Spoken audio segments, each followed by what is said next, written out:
Ya me tomé mi primer completo y como soy de montaña me he venido arriba y voy a utilizar una pequeña poesía de otra chilena universal del norte.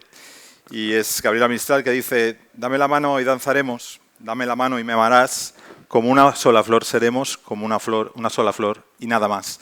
Y lo digo porque aquí hay una mezcla de arte importante, pero también hay una mezcla de comunidad. Esta es la foto del año pasado del City Science Lab que hicimos en Andorra. Y esta es la sonrisa que hay cuando uno habla con muchas personas y consigue hacer cosas.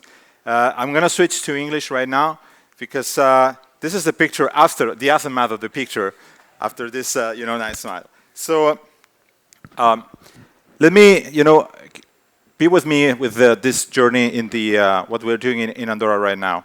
So what we're doing, and Ken explained a bit this morning about the use of data 10 years ago. So we took the data from the telecom operator and we modeled it to understand different behaviors.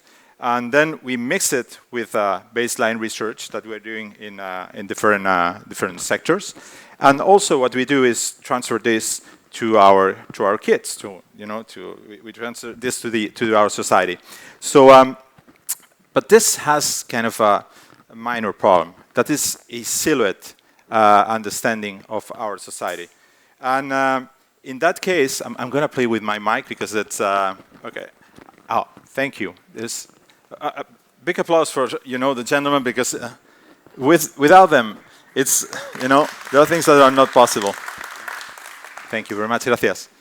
So the problem here is that if we use this data in a very siloed information, we don't have what we call a holistic understanding. So what we're trying to do is to just work the data in a different way. So right now is we have our society. Andorra is a super small country between Spain and France. It's 90,000 people, but we receive 8 million tourists per year. So this creates a huge stress in our, in our context. And it's urban area, but also lots of mountains. The urban area is almost 6% of our territory, of our land. And our land is 468 square kilometers. So it's not a very big thing. So what we're trying to do right now is to use data with different dimensions. So in order to do so, we use different types of information that we collected previously. We mix it with modeling, with state-of-the-art technology, AI, 3D, etc. But also, we go into the field to assess more information. This is about information gathering, modeling, etc.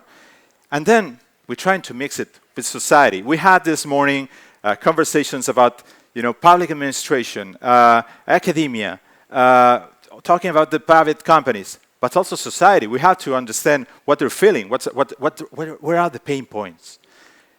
Then also we have the public administration, politicians, that they have to do a very important thing, that is regulate, create policies, do policy making, to finally understand the country in a more holistic way. But this is just one part of the equation.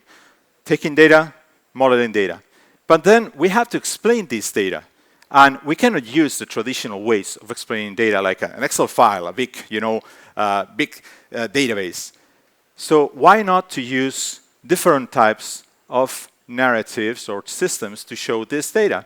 And we are starting to use a video game engine to represent projects and to represent this information. So in this case, this is a project about heat islands that we are doing with different sensors. So we are modeling, in this kind of a traditional way that will be in the screen, but then we can just jump inside. The good thing is that the Pixar people, I don't think they're around, because this is a low resolution model compared to what they're doing in Pixar, but I'll be very interested in using this kind of simulations. So you can go inside the data and play with it. And why not to use it with virtual reality glasses? And this is, again, a very good way to interact. Why? Because sometimes we're not talking only to policymakers. We're not talking about scientists. We're talking with kids, senior people that they are doing, they work every day. They don't understand sometimes the way that we scientists, we used to show this information. So why not to use different types of, ways to show this data? And why not to also create with this data conversations. So we use a 3D map, for instance. This is kind of like the city scope that we work with the MIT Media Lab. It's a different way. And this 3D model helps to just understand in a holistic way and create conversations that are meaningful, conversations that they have to, talk about what are these specific representations. So, again, this is about the quadruple helix, this kind of a magical, movement between the government, society, academic research, and the business.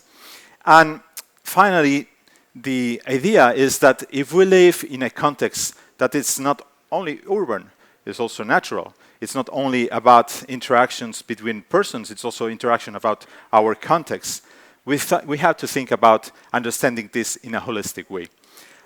We're starting right now a project in collaboration with the Media Lab that it's co-evolution with the future.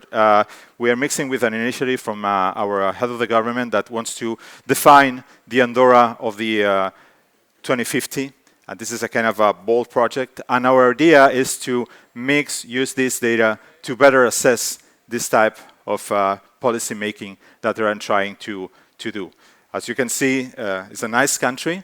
We want to keep it as it is. We want to just give back to what this country, this land, this place has given to us, and to have a good balance between living in society and living in harmony with this in this fantastic environment.